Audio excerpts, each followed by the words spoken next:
A very good morning to you. Welcome to Motivation Monday, where we bring you challenging conversations and inspiring stories. Yes, that is what we hope and aim to do here at Motivation Monday, so that as you start your week, you are challenged, you are inspired, you are motivated to be better, to do better. Where are you tuned in from? Where are you listening or watching us from? Kindly do send us your comment. 20316 is our SMS line. 0786 316 316 is our WhatsApp line. Would love to engage together with you.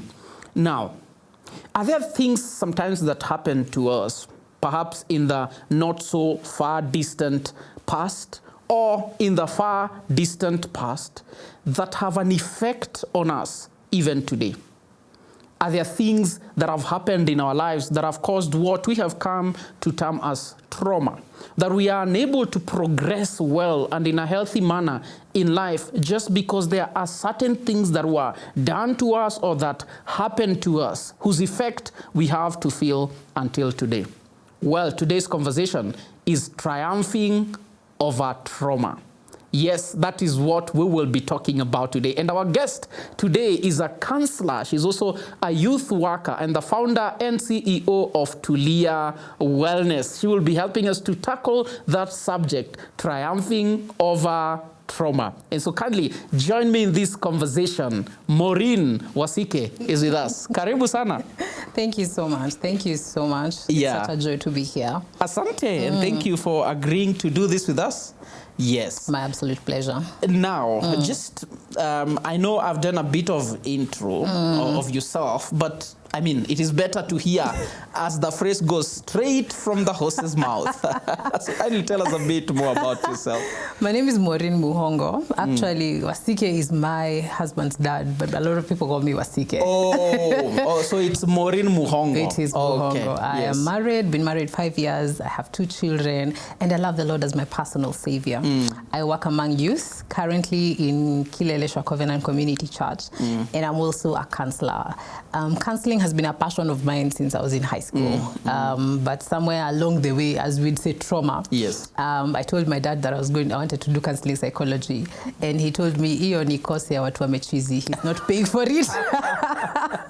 And so it became something of mine that I was passionate to do, and many years later I've been able to do it. And I love, love, love working with people through their journey. So that's a little bit about me. All right. Yeah. One of the things that I know you do, under Tulia Wellness is you run this sort of program, or once in a while you run this event called Coffee and Trauma. Yes. Just help us to appreciate a bit about what that is all about. Okay.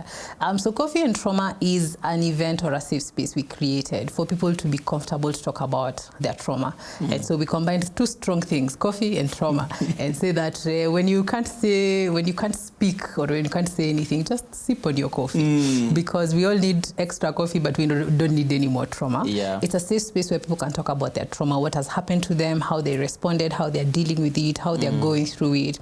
We also get to hear stories of people who have or are going through the trauma, or people who have triumphed over that trauma, and get to encourage one another to say that, imagine you're not alone. If you're going through whatever trauma, you're not alone. There's a community of people around you, but also there's hope that you can triumph over it. So Coffee and Trauma is just that safe space. We talk about trauma over coffee. Yeah. What is one, from your experience dealing with different kinds of people, what is the most traumatic experience you've had? Like the kind and I know trauma is trauma, so to speak, but what is that one you've had and you're like, wow, I don't even know how somebody can come out of a situation like this? Yeah. I think the hardest ones, and there are many, is hearing people who are abused as children. I feel that for me that is a hard part about trauma, because this person was defenseless. A child is defenseless. And I mean, I look at the effects even after of that trauma, and you have to do a lot of work to undo the abuse that was done by a adult rational on a child. And I feel like that's one of the hardest ones that I've had to deal with and help someone walk through. All right, then help us appreciate now. Different people are coming to this conversation, from different backgrounds, at different levels of life. But what are some of the things that would ordinarily cause trauma in somebody's life, so to speak? What are the causes of trauma? And somebody may not even know right now. Somebody's tuned in and they've never made the connection. Like, actually, this thing that has been happening in my life is actually as a result of trauma. They've never been able to pinpoint. And as you help us appreciate some of the causes, so to speak, of trauma, it might just help someone. So trauma is experiencing or going through some, let me call it, for simplicity of language, tough situations. So that could be natural disasters. It could be stuff that you observed when you were growing up. So childhood trauma, and childhood trauma looks like, say, emotional neglect, abuse, physical, emotional, mental, or otherwise, sexual rather. It could be even financial trauma. You grew up from such a poor background that some things now you do are trying to alleviate what you went through. So trauma has, let's say, big T and small t. So there's natural disasters, like perhaps if you're a refugee or a child or a person who's experienced combat war or violence, or like when we experienced Mandamano, there's a lot of trauma that came with that because of seeing or experiencing violence from the police, seeing dead people, seeing people shot in front of you. So those kinds of big things, but also the small things like emotional neglect, where your parent neglected to take care of you, where someone, betrayed you, a friend betrayed you in high school, you told them all your secrets, and then you had your secrets tembeaing. Financial trauma coming from, say, you are well off, and then suddenly someone lost a job, and then you are back to zero. And it can be a lot of things that we experience as people, because then whether or not we know it, it registers in our minds and it stores in the body, because when we don't know how to process it, the body just stores that trauma or stores that feeling until later when it is able to manifest. Simple things also, as growing up without a parent or without parents or with a single parent causes some type of trauma, because then you have challenges with emotional regulation, with self-control, with forming relationships, even the trauma of not picking up a child when they cry, because they register in their minds that my needs are not being met. And then you grow up knowing that I won't ask, and I won't, I'll either take by force or not ask people to meet my needs because my needs were not met as a child. And it can span a spectrum, a whole spectrum. So it just depends really on how we respond and how we deal as we become more and more aware to the trauma that we're facing. All right. One of the things, because you've mentioned something about how people grow up, one of the things that I realized, I didn't think I called it trauma then, but by God's providence, when I was in campus, is I realized I had something I couldn't quite put a finger on, where I didn't feel emotions like, so to speak, normal people. Later on, I learned, there's a phrase for it, it's called emotional detachment. And I learned, at least when I heard of somebody else that had the same story, is because they also grew up without a dad. So I grew up without a dad. And so I learned about this person, they also grew up without a dad. And as a result, they suffered, sort of emotional detachment. So how normal people feel emotions, we don't feel emotions. And I've realized, is that like one of the ways in which trauma, so to speak, can manifest? So that's a trauma response. You go through a thing and then your mind or your body figures, I need to protect myself from ever feeling this pain again. I need to protect myself from being hurt again. So you have a coping mechanism. And emotional numbness or dysregulation is one of them, because you learn, I don't want to feel feelings because it's a lot and I don't know how to process them. And it's many, many ways people deal with traumas that happen to them. There are many ways of dealing. Sometimes people shut down, or other people become super emotional. I've met people who've grown up, as you're saying, without a dad, and because they grew up in homes where there was a lot of, let me call them high emotions, because when you grow up with women and sisters, there's high emotions. They learn that every time there's conflict, because conflict goes with tears and yelling and everything, we don't do conflict. So they learn to shut down conflict before it continues. Because they have learned there's conflict, there's manipulation, there's tears, there's yelling. So every time they see a conflict, they shut down the conversation and they become sort of people pleasers. So it shows up and manifests in so many ways that there's no template for it. You see a person because they have unique experiences and you see that they handle things differently. Wow, that's interesting. What's the so for someone like me, because I don't think trauma response is necessarily a healthy thing.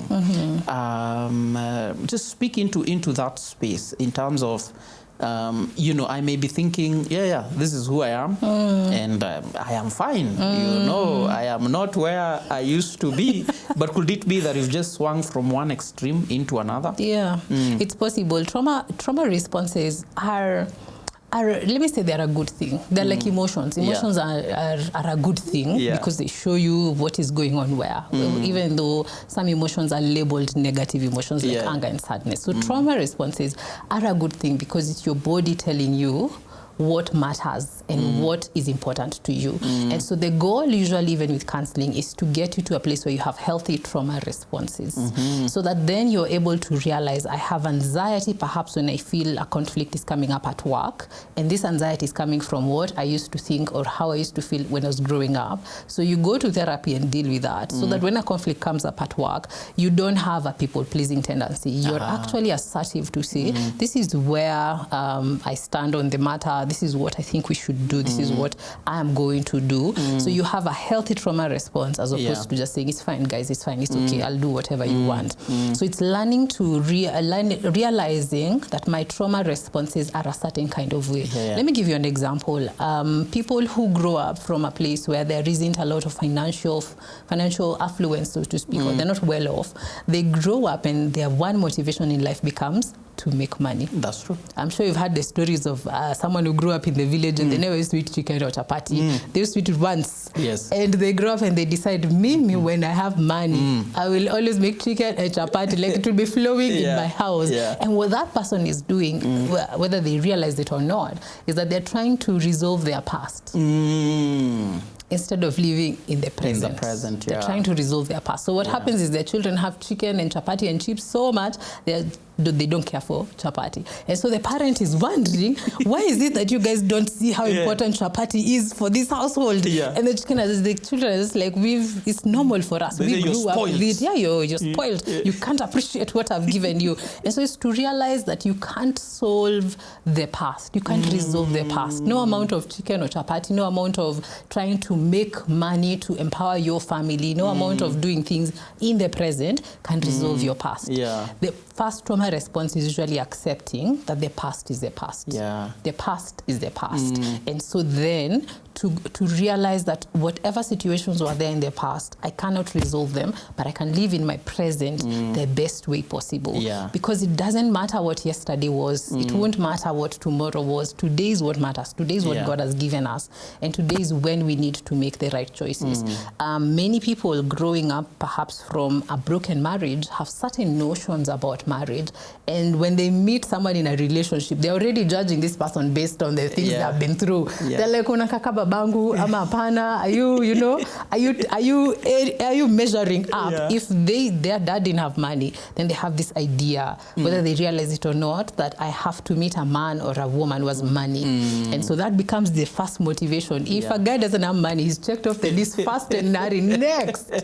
But realizing that, you realize that just because my dad didn't have money or we didn't have a father figure or whatever happened in the past, I can't solve it now. I can't resolve my past now. So we come to therapy and we deal with what's going on there. How do you change that trauma response to what are my needs as a person? How do I want to live this life the best way possible and not pass the trauma to our children. That's one of the things that I'm very passionate about, bringing up children or a generation that doesn't have as much trauma as possible. Because the truth, Moka, is that there's no one who doesn't have trauma. Everyone, even Jesus, experienced trauma. His parents lost him when he was 12.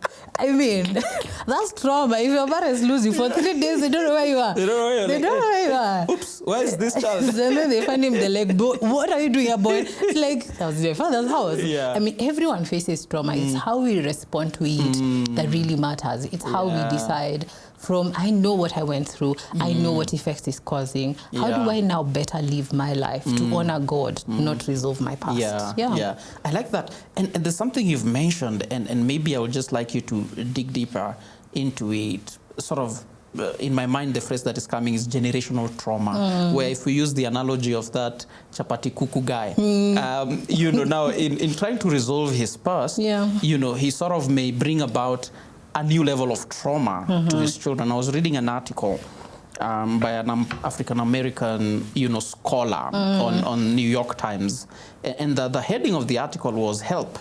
I grew up poor. How do I bring up my middle-class children?" Because it's different. Because me, I'm thinking I've given you the best. Them, this is standard. So just speaking to that whole generational trauma, where if I don't deal with my trauma well, what is the danger of that in terms of generationally?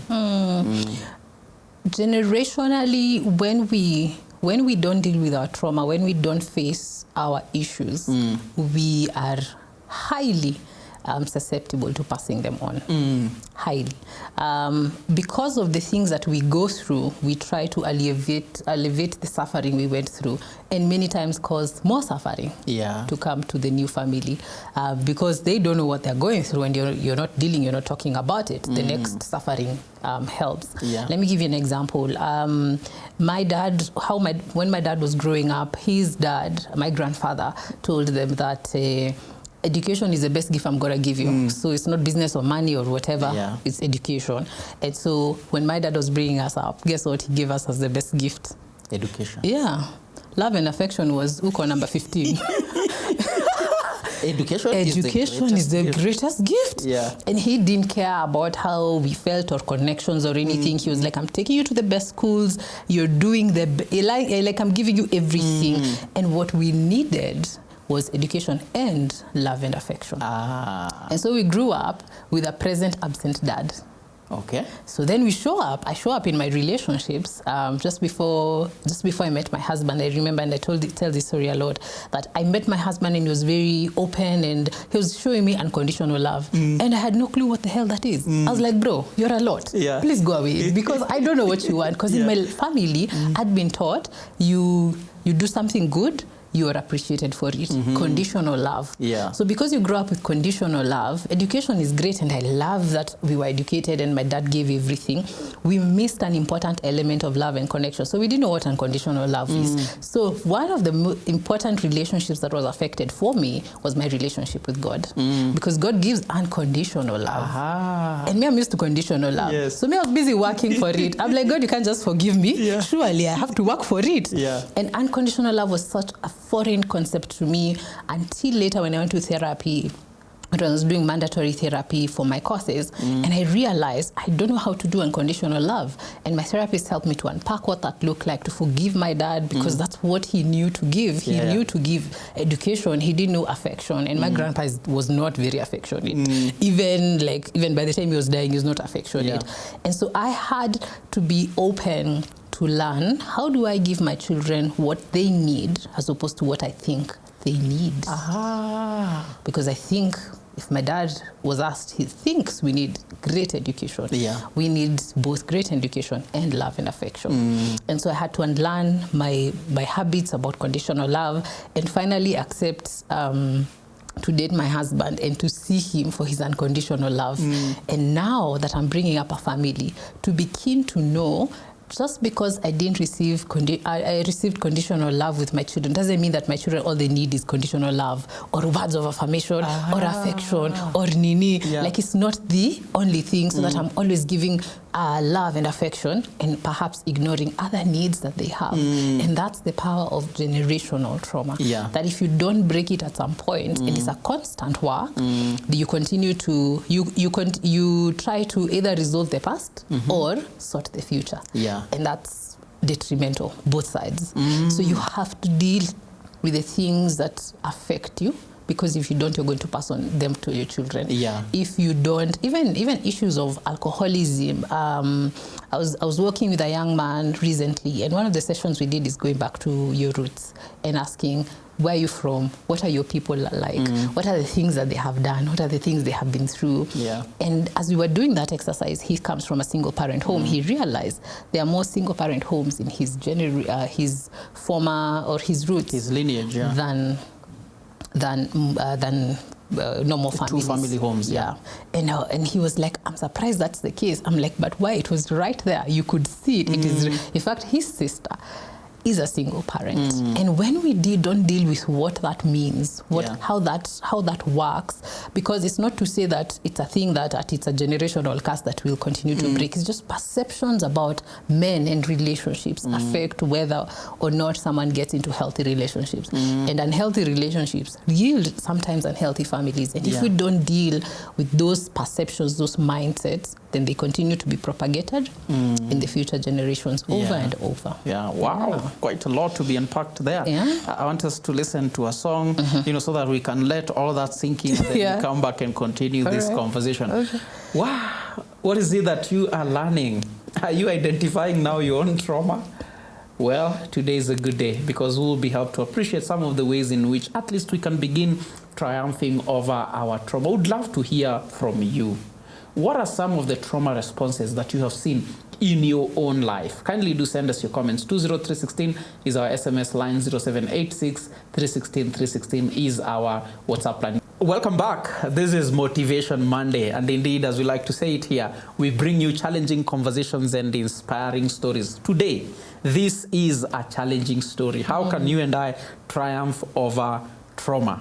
As our guest has told us already, each of us has experienced trauma in one way or the other. The most important thing is, how are we responding to our trauma? And today we want to help us be able to respond well and triumph over the various traumas or traumatic experiences that we have gone through in life. My name is Elijah Mokaya. Our guest today is Maureen Muhongo, a counselor, the CEO and founder of Tulia Wellness, and runs a fantastic event, Coffee and Trauma, where these kind of conversations are had. And so let's get back to this conversation even as we continue. Welcome back, Maureen. Thank you.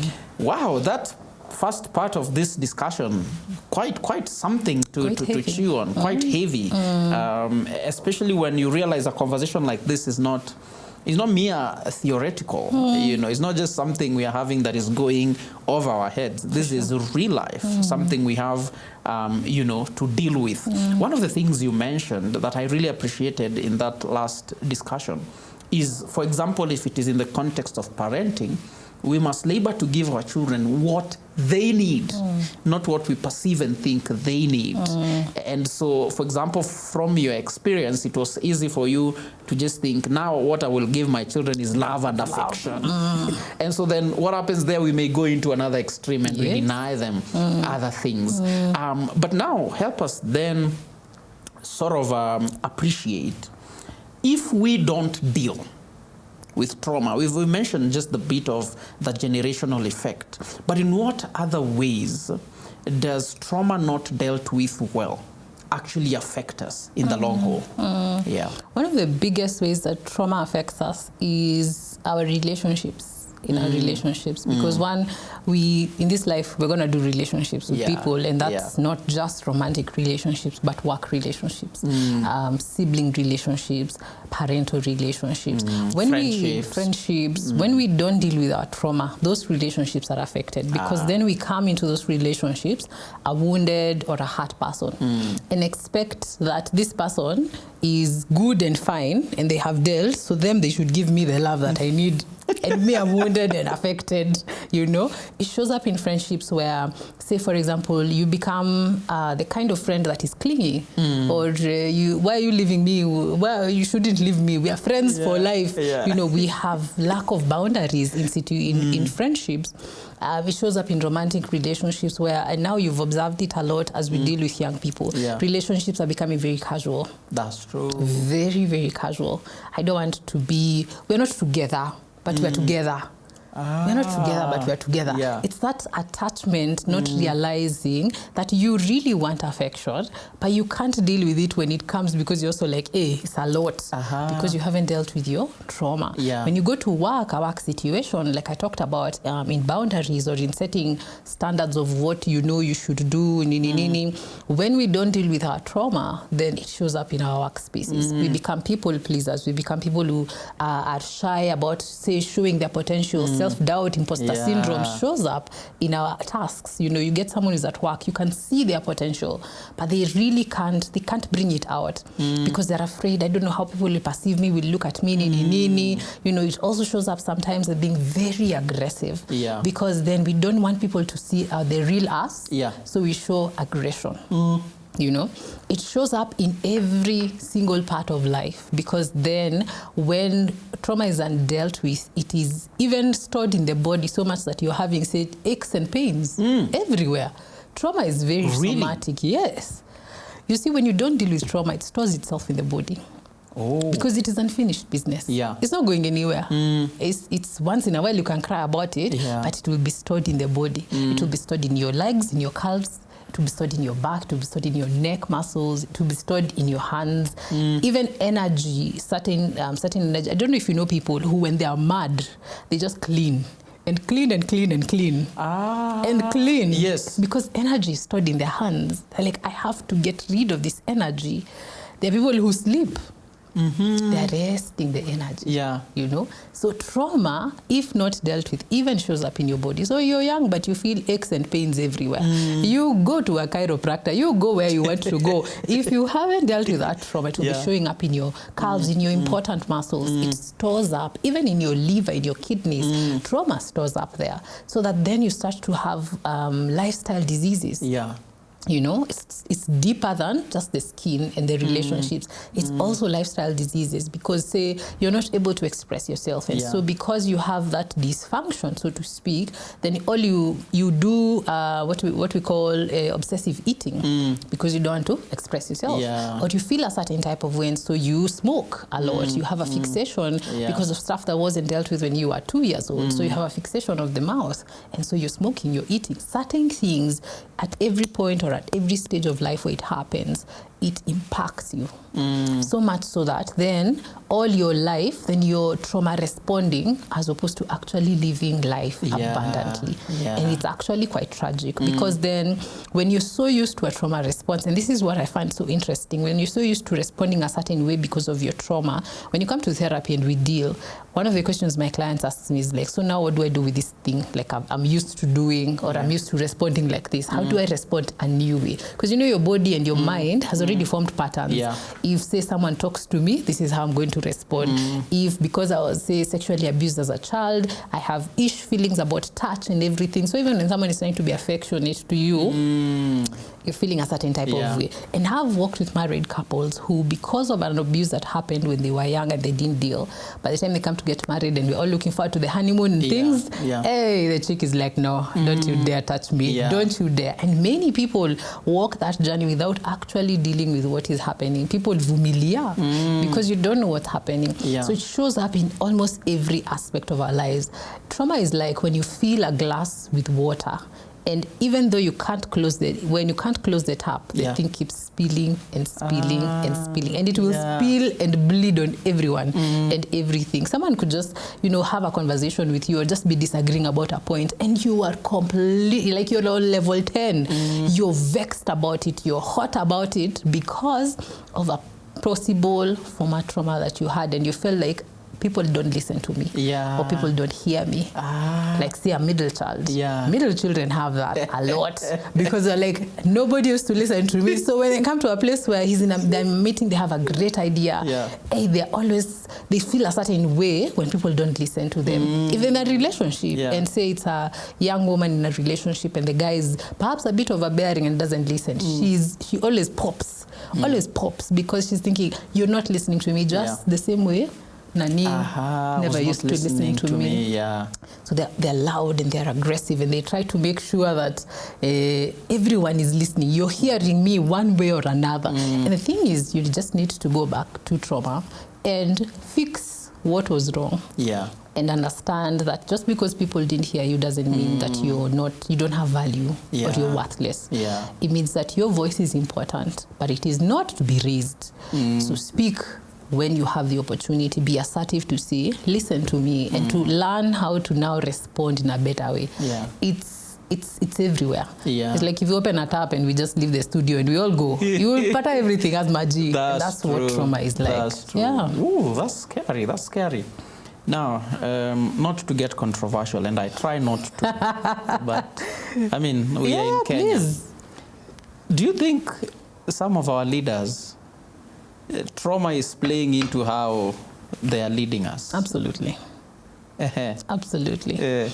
We have a lot of people who are here to resolve the past, to try and make sure I am not like my father, or I am not like whoever brought me up, or I am not like the former guy. And so a lot of ego, a lot of selfishness, a lot of leadership comes from the trauma that I faced. And I come from, say, a humble background. I'm here. As my dad likes to say, koya policy. Just amassing and amassing. And you don't care about the people. Some people perhaps coming from a place where there were many children, because a lot of our politicians come from their families that were huge, are here to try and stand out. So they will do everything, elbow everyone out of leadership and just, I am the one. Me. Why are you not seeing me? Shine the limelight on me. So a lot of our leadership is really tragically a lot of trauma responses. Wow. So as a nation, we are... tunaongozwa na trauma, but... As I like to say, what will heal?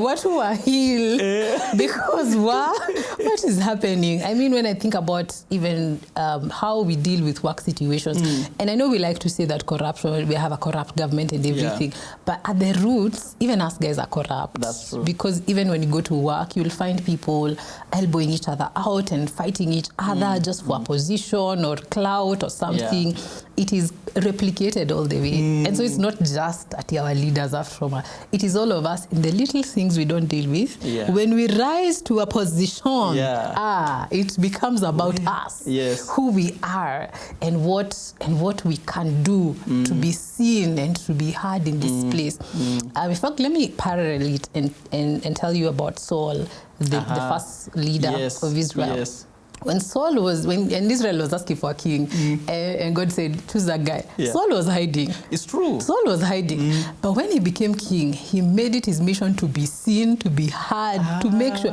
Like, even when David sort of gained kidogo popularity, he started throwing spears at the guy. He's like, yo, see me. Guys, see me. It's me. It's about me. And he didn't like anyone to be seen above him. So the women started composing songs about David. Saul has killed 1,000 and David is 10,000. He was like vexed about it because now he's being hidden again and he wants to be seen. Even when Saul is dying, he tells his servant, put a spear through me so that people don't think I died in war.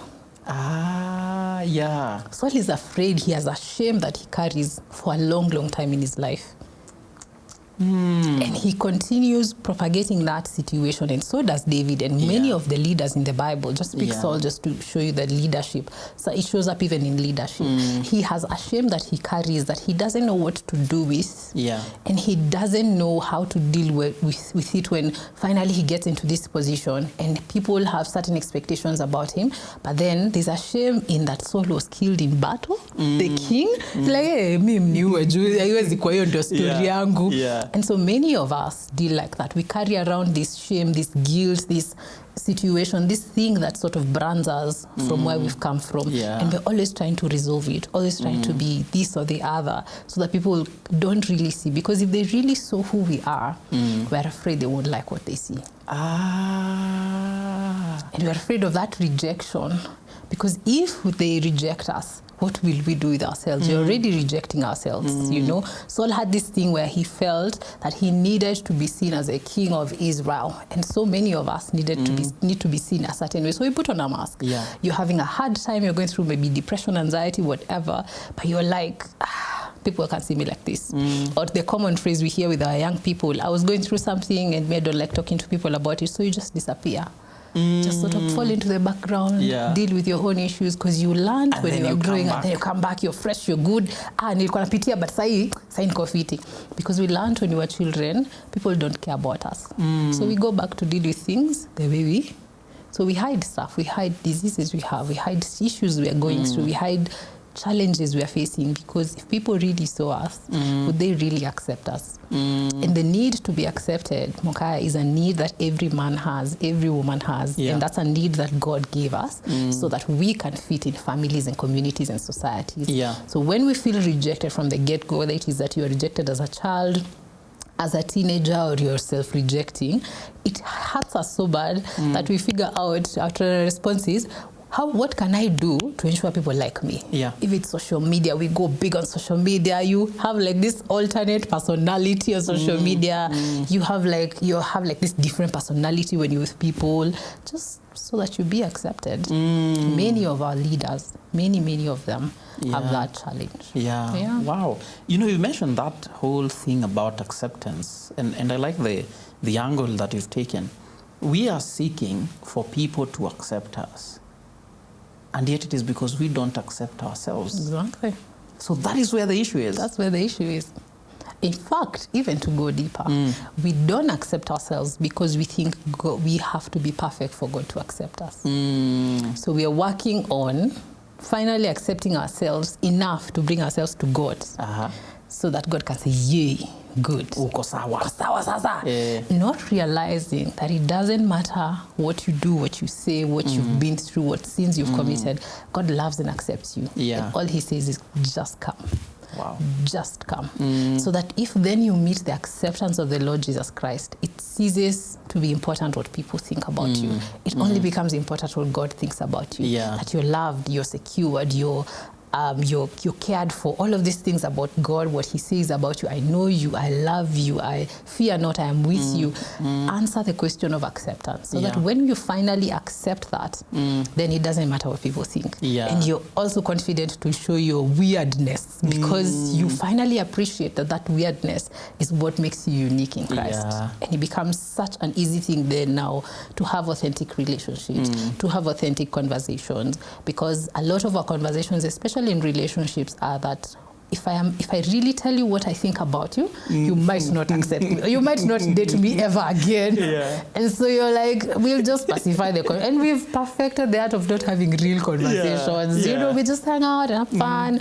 But when it comes to real conversations, emotionally deep conversations, like what hurts you, I keep telling people, when you meet someone, when you talk to someone, ask them what their ideas about love, what they grew up thinking about love, how they saw their parents and the people around them deal in relationships, because that mindset will affect the mindset they bring in the relationship. And whatever you find, if you're not able to deal with it, don't proceed at thinking they will change. Achia tu hapo. Mwambie, imagine hatuko on the same, hatu wavelength haziendanishi, and be able to say, imagine where you are at is a very interesting or challenging place for us to be in a relationship. Can we be friends as you work on it and as I work on myself? But not just jump into it. One other thing I found very interesting among relationships with young people today is that when we don't know how to have deeply emotional conversations, we seem to connect physically. Okay. So then we misplace the energy, because I'm like, I want to really talk to you, but the easier part, instead of having an emotional conversation, let's just connect physically and have sex. And that sort of pacifies it, but it doesn't really cover it. It doesn't deal. So eventually, you will have to deal. and then you create another trauma. Yeah. Oof.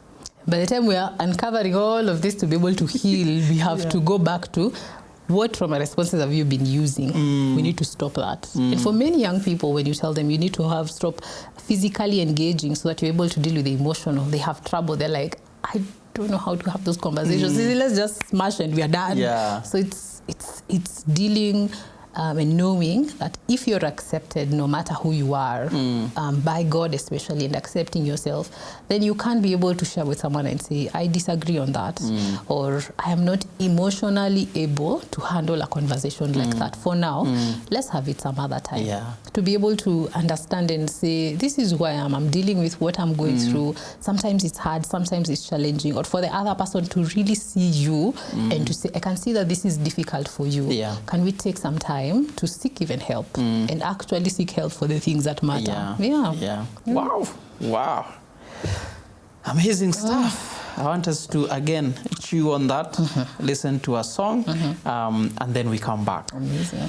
Hey. Today is one of those days. To be honest, if you're listening to this, if you're watching this, I think it is not by default, it is by design. God needs you to hear this, so that you may be able to deal with some of the traumatic experiences you've gone through, so that you may find healing and triumph over them.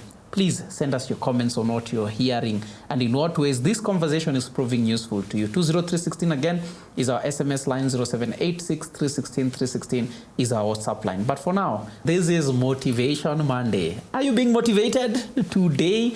Do you feel inspired, challenged to be better, to do better? Yes, you must purpose today. It ends with me. This trauma ends with me. You must purpose for that. My name is Elijah Mokaya. Our guest today is Morino Muhongo. And what a conversation this has been. My, oh my. In fact, if your friends are not tuning, just tell them, please look it out on YouTube because it will be posted later. Now, I need to tell you this before we get to this conversation, that we are able to have conversations like this because of partnership with men and women like yourself. And so I want to make an invitation to you to consider being one of our partners. And so kindly feel free to send an SMS with the word partner to 20316. But you may have something you say, well, I have something I can spare and give. Feel free to do that through paybill number 316. And for account, just write your phone number. Really, the amount doesn't matter because God is able to multiply that. As he has done these 25 years, we have been on air. But now, let's get back to this challenging conversation. Welcome back. Thank you. Now, as we get into the last bit of this conversation, we are hearing all this and, as a beginning point, because I know one conversation cannot necessarily, settle everything. For sure. But as a beginning point, what practical steps can one begin to take in order to triumph over their trauma? So let me share an at-home step and now a professional step. Okay. One of the easiest steps you can begin to deal with your trauma is journaling. Journaling. Okay. Writing stuff down. But dudes, sisi, itabidi uandike toxic masculinity. Hautaki ka journal ka pink. In fact, I say make it so easy that you can just write something on your phone. So when we think about journaling, we should not think a yellow or a pink, journal. No. Think dear diary. Dear diary. Gosh, let no man be found dear diary. But think about writing things down, because what you're doing when you journal is keeping a record of how your day is going, how you're feeling, how a log of certainly how you're progressing. Yeah. And what happens is, if you imagine that you've gone into a matatu and then a certain song plays, song ya world in a play, and then your stage is right there, you shuka. If the song has not finished playing, it will keep ringing in your mind. It's a loop because it's unfinished and it has to. And many times that's why you have an earworm, many times you have to listen to the song until it is finished, so that now your brain really? Yeah. It becomes a loop. the way your brain works is that systems follow a certain direction. So you know, like if I meet someone, this is who they are, this is how the conversation goes, and it's different for every person. So you know, if you meet your wife, you hug, certain actions follow, you know, the brain. So if a song or if a thing is stuck in your brain, an earworm, most of the times how to resolve it is to listen to the song until it is over, and then or listen to a counterproductive thing. So a loop, when a thought is unfinished in your mind, or when a situation is unprocessed in your mind, it keeps going through that loop, and it is unfinished. So you just loop and loop and loop and loop, and it will prevent, it actually takes brain space. It prevents you from actually achieving other things, because this thing has not been dealt with. So journaling completes that loop. So that even if it's in a matatu or wherever you are, take note of, I'm feeling anxious, I met so-and-so, they said X and Y, and this is how I'm feeling. It completes the loop.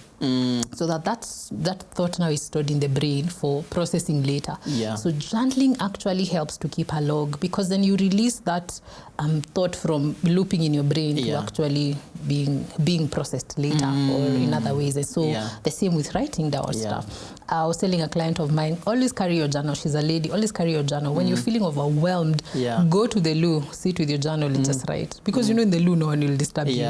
You know, they'll knock and you'll knock back, and just take 5 minutes to write down stuff. When you come out, you'll be refreshed, and now you're able to deal with a lot of stuff. Journaling really, really helps. I've seen it help a lot of my clients who are going through hard things. But also now another practical step is actually going to therapy. Find a counselor, someone you can talk to, a professional counselor. This thing we say as Kenyans that I'll talk to my friend is my therapist. Tuache kudanganyana, it's a lie. It doesn't work. It doesn't work. You know, your friend is obligated to be woye on you and to help you to a certain level.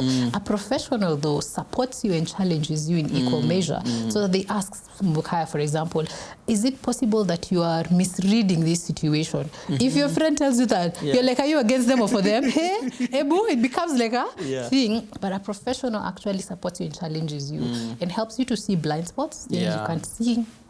They help you to see patterns. Perhaps there are patterns in your life. Off right the bat, when I meet with a client and they tell me about their backstory, their history, I can already pick certain things that I'm like, let's explore this, let's explore this. Your friend is invested in the story. They almost can't see those patterns. And sometimes when you, as a friend, you try to be a therapist, you ruin those relationships. And so find a therapist, someone you can actually speak with, and someone who can support you in the journey. And as you go that journey, be committed to the journey. I mean, trauma is not one sindano kind of thing. It's a journey that you have to be committed to. And so one of the biggest gifts you'll ever give yourself is to go to therapy. Oh, wow, wow. But now somebody's listening to this, and this is where sometimes this acts sort of as a hindrance, and they're thinking, but therapy is expensive. I am barely putting food on the table. So you're telling me I will deal with my trauma forever? And I mean, I get that trauma is expensive, but not dealing with it is more expensive. Because you keep putting food on the table and barely living, and your children will do the same. And generationally, you will do the same.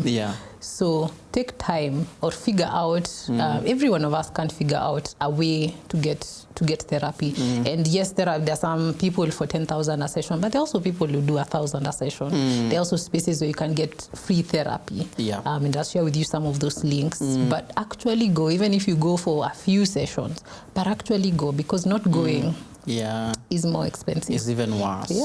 Because then you pass it on. And now when you pass it on, your children will have to go to therapy. Na sasa tunafanya nini exactly? The two. Another thing you can do is create safe spaces with your communities of who you are. People you can actually be really authentic with. People you can talk to. Coffee and Trauma is one such space. I know friends of mine who do dance and have conversations about trauma. Like, find those safe spaces and go have conversations with people about trauma. And the more you have conversations about your trauma, the less it becomes, I want to hide it. The more it becomes, imagine this is my story of triumph. Let's touch on something now as we get towards a close, and then feel free to give us what your parting shots are. Let's talk about social media for a bit. Has it been good for our dealing with trauma, or has it actually been bad for our dealing with trauma? And I know it's not an either or, and I intentionally asked that question that way. Yeah. I mean, social media has played a big role in dealing with trauma because some people show their trauma on social media and they seemingly find a release. I mean, there are some channels that are a safe space, have been created as a safe space for people to talk about their trauma and those work. And then there are people, the problem with social media is when you don't deal with your trauma and you show it on social media, especially when I told you the thing about being seen, there are people who use social media for acceptance and being seen, and that becomes a hook for them. It becomes one more thing you're adding onto the pile of things you're not dealing with. And so it cuts either way. It just depends on your maturity to know this is where I'm at with my trauma and this is who I am. This is what I want to do with my social media. So if you use it for, dealing with your trauma and not actually showing people I'm living my best life, but you're not dealing, it won't work. You will show us and us will be like, oh, interesting, like, next. But if you actually deal with your trauma, if you're creating safe spaces for people to deal with trauma, then you're helping a community. So it really matters where you are at. Okay. Now, give us your parting shot, any last words you may have, but also just tell us, how often you hold Coffee and Trauma event, and when's the next one, and if somebody will desire to come, how do they go about doing that? My parting shot would be whenever you discover something so strange about yourself, actually go to God and talk to him about it. Overcoming trauma. There's no overcoming trauma without Jesus Christ. There's no overcoming trauma without Jesus. You could do anything, but he is the ultimate healer. And I tell my clients a lot, actually forge a relationship with God. For those people who are comfortable talking about God, go to God and talk about it. But we hold Coffee and Trauma 3 times a year. And so we're looking forward to the next Coffee and Trauma next year in February, where we're going to talk about relationships, trauma, betrayal, trauma, and all of that murkiness in relationships.